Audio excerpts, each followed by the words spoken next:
मी त्या खटल्यात कसा अडकलो? महाराष्ट्रामध्ये पीपल्स ओन कंपनीच्या नावाचा त्या काळात केवढा गवगवा झाला होता, त्याची आता कोणाला कल्पनाही येणार नाही. किंबहुना त्या कंपनीची आता कोणाला आठवणही राहिली नसेल. अगदी आरंभापासून ज्यांना कोणाला कर्जे मिळाली नाहीत, अशा लोकांनी कंपनीच्या कारभाराविरुद्ध तक्रारी करावयाला सुरुवात केली. त्या तक्रारींमधून नाना तऱ्हेच्या अफवा निर्माण होऊ लागल्या. या अफवांचा प्रसार करण्याच्या कामी खुद्द कंपनीच्या एजंटांनीच पुढाकार घ्यावा, ही सगळ्यात गंमत होती. अर्जदार लोक एजंटांची मानगूट पकडीत आणि एजंट लोक सगळ्या दोषांचे खापर कंपनीच्या डोक्यावर फोडून आपली स्वतःची सोडवणूक करून घेत.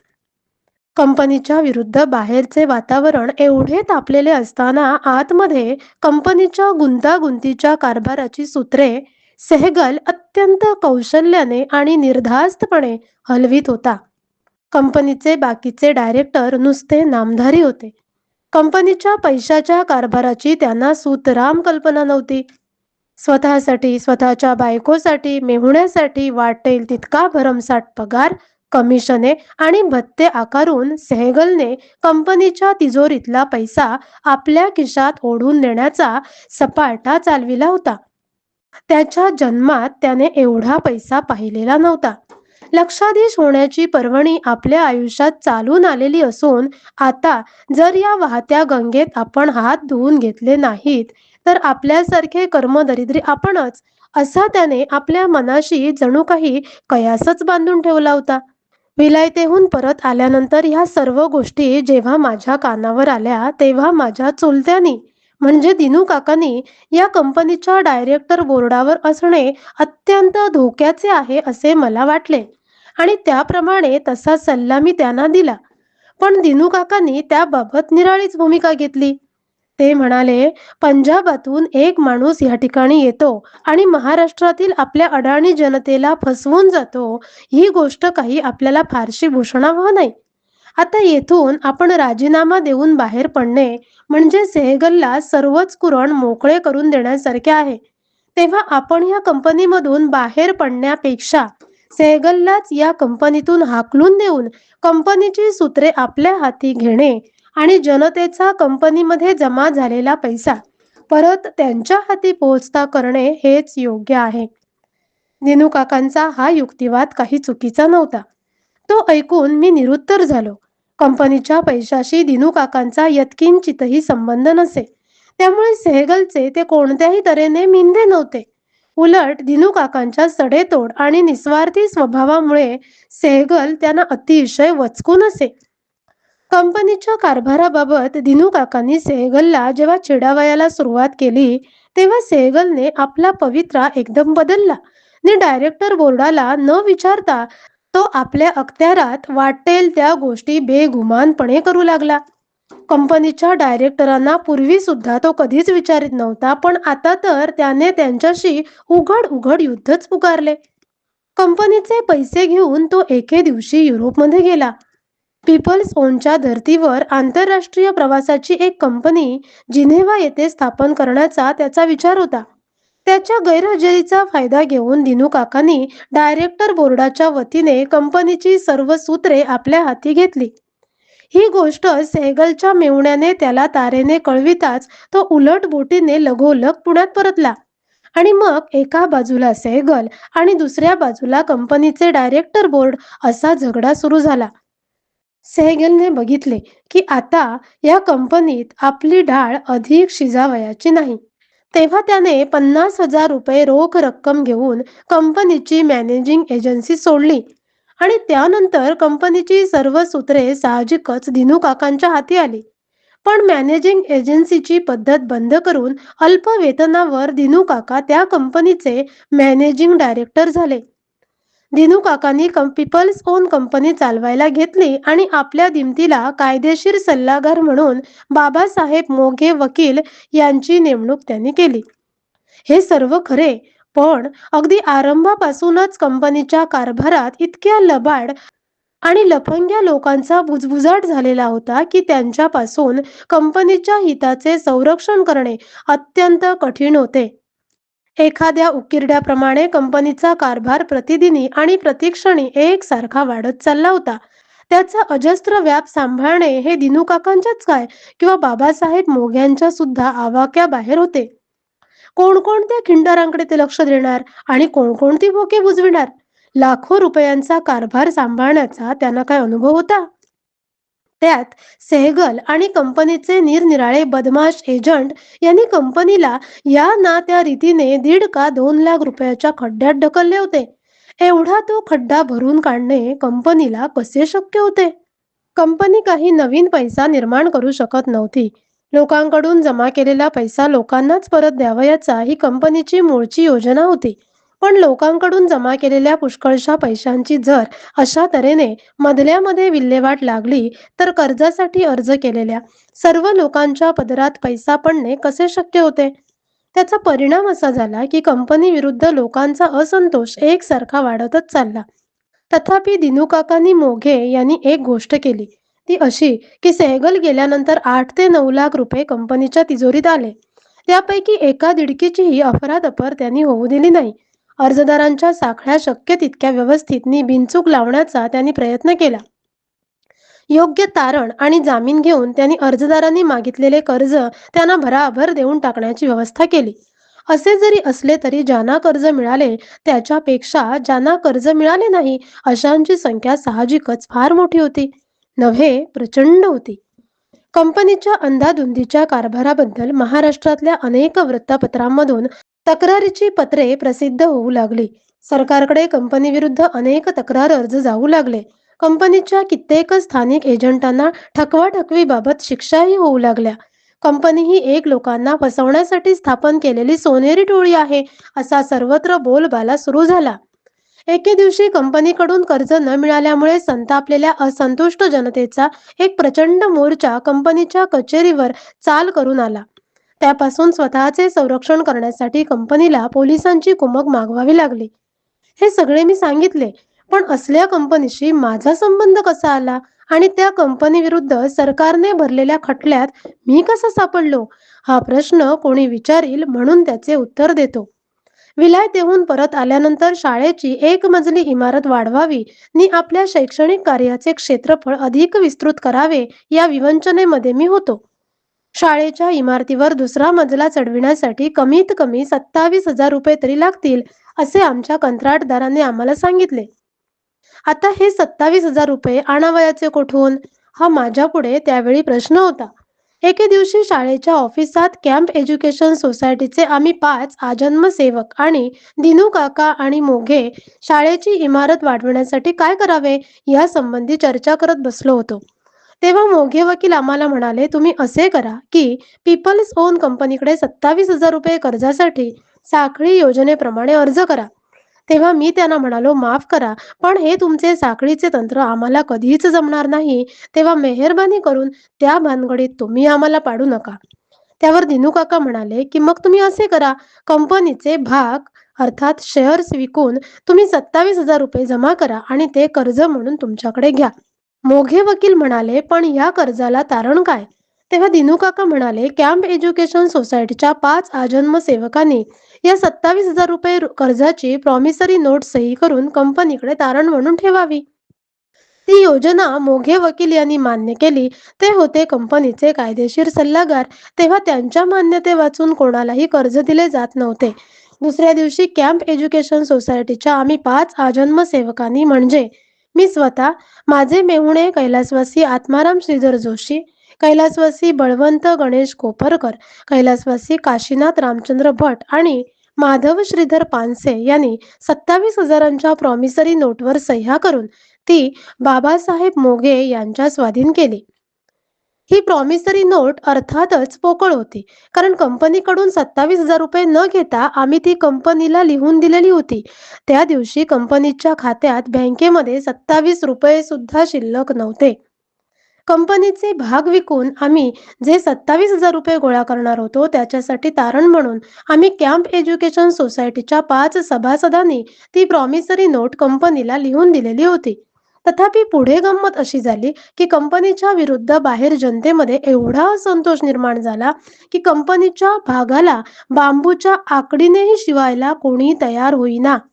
म्हणून त्या भानगडीत आम्ही पडलो नाही आणि पुढे काही दिवसांनी शाळेच्या इमारतीचा दुसरा मजला बांधण्याचा नादही आम्ही सोडून दिला. पण आम्ही 5 जणांनी सही केलेली ती 27,000 रुपयांची प्रॉमिसरी नोट कंपनीच्या दफ्तरात तशीच पडून राहिली. वस्तुतः एका कागदाच्या कपट्यापेक्षा त्या प्रॉमिसरी नोटेला काय अर्थ होता? पण त्या एका लहानशा कागदाच्या कपट्याच्या आधारावर पराचा कावळा करून एका नीच माणसाने माझा गळा कंपनी विरुद्ध सरकारने भरलेल्या खटल्यात अडकवून मला जन्माची अद्दल घडविली. या नीच माणसाचे वर्णन मी पुढे विस्ताराने करेन. माझे चुलते दिनू काका पीपल्स ओन कंपनीचे मॅनेजिंग डायरेक्टर झाल्यानंतर त्यांनी आणि त्यांचे कायदेशीर सल्लागार बाबासाहेब मोघे यांनी कंपनीचा आर्थिक व्यवहार सुस्थितीत करण्यासाठी आपल्या प्रयत्नांची पराकाष्ठा केली. पण तो त्यांचा प्रयत्न जितका निष्फळ तितकाच हास्यास्पद होता. माझे चुलते दिनू काका पीपल्स ओन कंपनीचे मॅनेजिंग डायरेक्टर झाल्यानंतर त्यांनी आणि त्यांचे कायदेशीर सल्लागार बाबासाहेब मोघे यांनी कंपनीचा आर्थिक व्यवहार सुव्यवस्थित करण्यासाठी आपल्या प्रयत्नांची पराकाष्ठा केली. पण तो त्यांचा प्रयत्न जितका निष्फळ तितकाच हास्यास्पद होता. कंपनीच्या गंगाजळीला सर्व बाजूनी हजारो भोके पडलेली होती. ती बुजवावयाची म्हणजे फाटलेल्या आकाशाला ठिगळे लावण्याइतकेच वेडगळपणाचे होते. कंपनीकडे जमा झालेल्या पैशांचा सर्वात मोठा स्वाहाकार पूर्वीच मॅनेजिंग एजंट सेहगल आणि त्याचे नातेवाईक यांनी आधीच करून टाकला होता आणि कंपनीच्या तिजोरीकडे वाट चालत असलेल्या हजारो रुपयांचा अपहार बाहेरच्या बाहेर कंपनीच्या एजंटांनी करून टाकलेला होता. अशा दुहेरी लुटमारीमधून आपले प्राण बचावून जो पैसा कंपनीच्या प्रत्यक्ष पदरात पडू शकला, त्यातून सर्व अर्जदारांनी केलेल्या कर्जाच्या मागण्या कशा पुऱ्या करता येणार? त्यातल्या त्यात दिनू काकांनी आणि मोग्यांनी जमा झालेला सर्वच्या सर्व पैसा जास्तीत जास्त कर्जदारांना कर्जाऊ देऊन त्यांना खुश करण्याचा प्रयत्न केला. तथापि त्याने काय होणार? अर्जदारापैकी फार झाले तर शेकडा 10 लोकांना कर्ज मिळाले. बाकीचे 90% अर्जदार तसेच कोरडे ठणठणीत राहिले आणि त्यांनी कंपनीच्या नावाने बाहेर दोन्ही हातांनी टणाणा करायला सुरुवात केली. कंपनीच्या विरुद्ध रोजच्या रोज स्थानिक वृत्तपत्रांमधून अनेक अर्जदारांची तक्रारी पत्रे प्रसिद्ध होऊ लागली आणि सरकारकडे शेकडो तक्रार अर्ज कंपनीच्या हितशत्रूंनी स्वतःच्या किंवा बनावट नावानी पाठवण्याचा एकसारखा सपाटा लावला. त्याचा साहजिकच परिणाम असा झाला की सरकारने कंपनीच्या विरुद्ध हत्यार उपसण्याचे ठरविले. कंपनीच्या कारभाराची चौकशी करण्यासाठी सरकारने खान अब्दुल विराम ह्या नावाच्या एका ज्येष्ठ पोलीस अधिकाऱ्याची खास नेमणूक केली. या अधिकाऱ्याने एक दिवस कंपनीच्या कचेरीवर छापा घालून गाड्याच्या गाड्या कागदपत्रे जप्त करून फरासखान्यात नेली आणि कंपनीचे डायरेक्टर आणि एजंट यांच्यावर खटले भरण्याच्या दृष्टीने त्या कागदपत्रांची छाननी करून त्यांच्यातून काय काय पुरावे सापडू शकतात यांचा शोध करण्याचे कार्य खान अब्दुल विराम यांनी सुरू केले. सरकारने कंपनीचे सर्व कागदपत्र जप्त करून नेल्यानंतर तिचा कारभार एकदम थंडावला हे सांगण्याचे कारणच नाही. कंपनीच्या दाराकडे कर्जासाठी अर्ज घेऊन थांबणाऱ्या जनतेचा ओघ एकदम थांबला आणि तक्रारीच्या अर्जांची भेंडोळी घेऊन येणाऱ्या लोकांचा ओघ फरासखान्याच्या दिशेने वाहू लागला. जनतेला काय, कंपनीकडून कर्ज मागावयाचा तिला जितका उत्साह, तितकीच कंपनी विरुद्ध सरकारकडे तक्रारी गुजरावयाची तिची तयारी. कंपनीच्या जप्त केलेल्या कागदपत्रांचे डोंगर उपसण्याचे पोलिसांचे कार्य अत्यंत धीमेपणाने जवळजवळ 1 वर्षभर चालले होते. कंपनी विरुद्ध करण्यात आलेल्या एकूण एक तक्रारी एकाच नमुन्याच्या होत्या. अमुक एका एजंटाने मला सांगितले की तुला कंपनीकडून इतके इतके कर्ज मिळेल, त्याप्रमाणे मी कंपनीकडे असा अर्ज केला, इतके इतके पैसे भरले त्याच्या ह्या पावत्या. त्या गोष्टीला 6 महिने झाले. कंपनीच्या दाराशी मी अनेकदा चक्रा मारल्या, अद्याप मला कर्ज मिळाले नाही. कंपनीने मला फसविले. कंपनीची कर्ज देण्याची योजना ही बेकायदेशीर होती की काय हे ठरविणे अतिशय कठीण होते. सरकारने त्या कामी मोठमोठ्या कायदेपंडितांचा सल्ला विचारला, पण कोणाकडूनही त्यांना निश्चित असा अभिप्राय मिळेना. कंपनीच्या एजंटांनी बाहेरच्या बाहेर अर्जदारांकडून जे पैसे खाल्ले त्याबाबत त्या एजंटांवर फसवणुकीच्या आरोपावरून खटले भरण्यात येऊन त्यांना वर्ष 6 महिन्यांच्या शिक्षाही ठोठावण्यात आला. पण कंपनीने म्हणजे कंपनीच्या डायरेक्टरांनी कंपनीमध्ये जमा झालेल्या पैशाची अफरातफर केली किंवा काय, ही गोष्ट काही सरकारला सिद्ध करता येईना.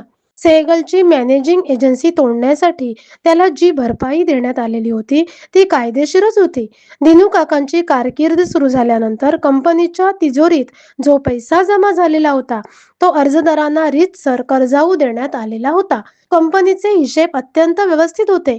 सरकारमान्य ऑडिटर्सकडून ते काळजीपूर्वक तपासून घेण्यात आलेले होते. कंपनीचा काही व्यवहार अत्यंत गैरशिस्त आणि गोंधळाचा होता, हे खरे, पण त्यावरून लुच्चेगिरी किंवा लबाडी सिद्ध करणे अवघड होते. कंपनीमध्ये नालायक लोक भरले होते. एवढे फार झाले तर लोकांना किंवा सरकारला म्हणता आले असते, पण तो आरोप काही कायद्याच्या चौकटीत बसू शकत नव्हता. लोकांची खरी फसवणूक जर कोणी केली असेल तर ती कंपनीच्या एजंट लोकांनी, आणि त्याबाबत त्यांच्यावर व्यक्तिशः बडाबड खटले भरण्यात येऊन त्यांना तुरुंगात पाठवण्यात आले, हे इतक्यातच सांगितले. पण तेवढ्याने सरकारचे कसे समाधान होणार? लोकांच्या रागाचा एवढा आगडोम कंपनीच्या विरुद्ध उसळला असताना 4 तुटके फुटके एजंट तुरुंगात पाठवून जनतेच्या क्रोधाचा पारा कसा खाली उतरणार? सारी कंपनीच्या कंपनी गिरफ्तार करून तिला न्यायासनासमोर उभी करावयाची आणि सर्व जगाला धडकी बसेल अशी तिला अद्दल घडवायची, असं सरकारने मुळी चंगच बांधला होता. आणि त्या दृष्टीने कंपनीचा कारभार फौजदारी कायद्याच्या कोणत्या चौकटीमध्ये कसा बसू शकेल याच्या शोधात पोलीस अधिकारी होते. 31 सालच्या फेब्रुवारी महिन्यात सरकारने पीपल्स ओन कंपनीवर 2 आघाड्यांवरून हल्ला चढवला. कंपनीवर जर आधी फौजदारी फिर्याद गुदरली तर आपला कायदेशीर बचाव करण्यासाठी कंपनी आपल्या बँकेतले हजारो रुपये खर्च करण्याचा संभव होता. म्हणून सदर कंपनी लिक्विडेशनमध्ये काढण्यात यावी असा पुण्याच्या दिवाणी कोर्टात सरकारतर्फे प्रथम एक दावा दाखल करण्यात आला. त्या दाव्याचा निकाल कंपनीच्या विरुद्ध लागून पुण्याचे एक सेवानिवृत्त न्यायाधीश S.A. नाईक यांना कंपनीचे लिक्विडेटर म्हणून कोर्टाकडून नेमण्यात आले. त्यांनी कंपनीची कचेरी, तिची मालमत्ता आणि तिची बँकेतली शिल्लक असलेली सर्व रक्कम आपल्या ताब्यात घेतली. त्यामुळे साहजिकच कंपनीचे डायरेक्टर्स आणि नोकरवर्ग अक्षरशः नागवे उघडे होऊन रस्त्यावर पडले. त्यानंतर मग थोड्याच दिवसांच्या आत फौजदारी आघाडीवरून सरकारने कंपनीवर दुसरा हल्ला चढवला. लोकांना फसविण्याचा कंपनीने कट केला. कॉन्स्पिरसी टू चीट या आरोपावरून कंपनीचा आद्य संस्थापक सेहगल, नवे मॅनेजिंग डायरेक्टर दिनू काका, कायदेशीर सल्लागार बाबासाहेब मोघे वकील यांच्यासह एकंदर 26 लोकांवर खटला दाखल करण्यात आला. या आरोपीमध्ये कंपनीच्या कायदेशीर सल्लागाराप्रमाणे कंपनीच्या ऑडिटर्सचाही समावेश करण्यात आला. कंपनीचे ऑडिटर होते श्री त्रिंबकराव खरे, नागपूरच्या डॉक्टर नाभा खऱ्यांचे थोरले बंधू, जे पुढे द्वारका पीठाचे शंकराचार्य झाले. त्यांच्यासारख्या साधू पुरुषाला देखील या खटल्यात आरोपी करावयाला सरकारला शरम वाटली नाही. तथापि मी आणि कॅम्प एज्युकेशन सोसायटीतील माझे 4 सहकारी अशा 5 जणांना या कंपनीशी नावापुरताही संबंध नसताना आम्हाला या खटल्यात मारून मुटकून गोवून सरकारने मूर्खपणाचा अगदी उच्चांक मोडला. एकंदर 26 आरोपींमध्ये मला करण्यात आले आरोपी नंबर 23. ज्यांच्या हातात सत्ता असते त्यांना जर एखाद्याला कायद्याच्या कचाट्यात अडकवण्याची इच्छा झाली तर ते त्याला जबरदस्तीने कसे अडकवू शकतात, त्याचा हा खटला म्हणजे एक मासलेवाईक नमुना होता. कंपनीच्या जप्त केलेल्या कागदपत्रांची छाननी जेव्हा खान अब्दुल विराम याने करण्यास प्रारंभ केला तेव्हा खटल्याच्या म्हणजे कायद्याच्या दृष्टीने कोणती कागदपत्रे महत्वाची, कोणती बिनमहत्वाची याबाबत त्याला सल्ला देणारा एक मदतगार वकील हवा होता. अर्थात हे काम म्हणजे एक शुद्ध बिगारी काम होते. ते काम करण्यासाठी पुण्यातला कोणताही चांगला वकील तयार झाला नसता, कारण पैशाच्या दृष्टीने तसा त्या कामात त्यावेळी तरी काहीच फायदा नव्हता. कोर्टात ज्याला फारसे काम नाही असला एखादा नवशिका आणि बेकार वकीलच पुढील फायद्याच्या दृष्टीने ते काम पत्करण्यास कबूल होणे शक्य होते. असा एक वकील खान अब्दुल विराम याला मिळाला. त्याचे नाव सदाशिव आत्माराम जोगळेकर वकील. जोगळेकर हे MA LLB होते. तरी थोड्याच वर्षांपूर्वी त्यांनी आपल्या वकिलीच्या व्यवसायाला पुण्यात सुरुवात केलेली असल्याने त्यांना त्यावेळी महिना 50 पाऊंडशे रुपयांची देखील प्राप्ती नव्हती. जोगळेकर हे 2-3 वर्षे माझ्या मागे होते. मी पदवीधर होऊन जेव्हा कायद्याचा अभ्यास करण्यासाठी मुंबईत गेलो तेव्हा जोगळेकर हे पुण्याच्या डेक्कन कॉलेजमध्ये शिकत होते. माझा त्यांचा तेव्हापासून परिचय होता. असहकारितेच्या चळवळीत जोगळेकरांनी कॉलेज सोडले आणि ते पुण्याच्या टिळक राष्ट्रीय विद्यालयाच्या वसतिगृहाचे सुपरिटेंडंट झाले. त्यावेळी कित्येकदा त्यांच्या खोलीवर गेल्याचे मला आठवते. यापेक्षा उभ्या आयुष्यात त्यांचा आणि माझा कधी हितसंबंध वा हितसंघर्ष आला नाही. पुढे मी इंग्लंडला जाऊन आलो. शिक्षण क्षेत्रात मला नाव मिळाले. सर्वत्र माझा बोलबाला झाला. तो वेळेपर्यंत MA LLB होऊन जोगळेकरांनीही पुण्यात वकिलीला सुरुवात केलेली होती. संस्कृत सुभाषितकारांनी खलपुरुषांची निरनिराळी वर्णने अनेक ठिकाणी केलेली आहेत. मृग, मीन आणि सज्जन यांनी जगात कोणाचे कधी नुकसान केलेले असते का? मृग रानात गवत खाऊन राहते, मीन पाण्यात राहतो, सज्जन तर बिचारा मान खाली घालून जगात वावरत असतो. असे असता मृगाच्या मागे शिकारी लागलेला असतो. मीनाला पकडण्यासाठी धीवर पाण्यात जाळे टाकून बसतो आणि सज्जनांच्या मागे तर दुर्जन हात धुवून लागलेला असतो. या जगात काही काही माणसे अशी असतात की ती मुळी स्वभावतःच दुष्ट असतात. सापाच्या शेपटीवर पाय पडल्याखेरीज तो माणसाला कधीही डसत नाही, पण दुर्जनांच्या शेपटीवर पाय पडल्याखेरीज ते तुमच्याशी दावा धरून असतात. भर्तृहरीसारख्या महाकवीलाही अशा माणसांची वर्गवारी करता आलेली नाही. तो म्हणतो, येतू ग्रंथी निरर्थकम परहितम ते केन जानीमहे. सदाशिव आत्माराम जोगळेकर हा अशा ते केन जानीमहेच्या वर्गापैकी माणूस होता. विलायतेहून मी जाऊन आलो. आपादमस्तक साहेबी पोशाख करून मी टांग्यातून किंवा भाड्याच्या मोटारीतून पुण्यातून हिंडू लागलो. ते पाहून रस्त्यामधून वंटू करीत पायांनी रखडत असलेला हा इसम काहीही कारण नसताना मनामधून माझा द्वेष आणि मत्सर करू लागला होता. माझ्या हे कधी ध्यानीमनी सुद्धा आले नाही. मी बोलून चालून पुण्याच्या एका शाळेचा ₹500 महिना पगार मिळवणारा दरिद्री हेडमास्तर आणि हा चांगला MA LLB झालेला एक हुशार आणि तरुण वकील. त्याला माझ्यावर एवढे जळण्याचे काय कारण? पण ह्या जगात कोण कोणाचा द्वेष करील हे काही सांगता येणार नाही. वृत्तीने आणि स्वभावाने तर मी अत्यंत भोळा आणि बावळट होतो, पण सदू म्हणजे जोगळेकर हा चांगलाच बनेल होता. कुंपणावर बसलेला सरडा जसा घसा फुगवून कोणाच्या नरडीचा चावा घ्यावा म्हणून टिपण धरून दाढा हलवीत बसलेला असतो, तसा हा सदू नामक मानवी सरडा कोणाच्या तरी गळ्याचा घोट घेण्यासाठी बेकार वकिलीच्या कुंपणावर धापा टाकीत बसलेला होता. एवढ्यात मीच त्याच्या तडाख्यात सापडलो. कंपनीच्या कागदपत्रांची तपासणी करताना कॅम्प एज्युकेशन सोसायटीच्या आम्हा 5 आजन्म सेवकांची 27,000ची पोकळ प्रॉमिसरी नोट जेव्हा या मत्सरी माणसाला आढळली, तेव्हा आपल्या 42 पिढ्या स्वर्गात पोचल्याचा आनंद त्याला झाला आणि विकट बुभुत्कार करून त्याने त्या प्रॉमिसरी नोटांच्या आधारावर पीपल्स ओनच्या त्या भयानक खटल्यात माझा गळा गुंतवला.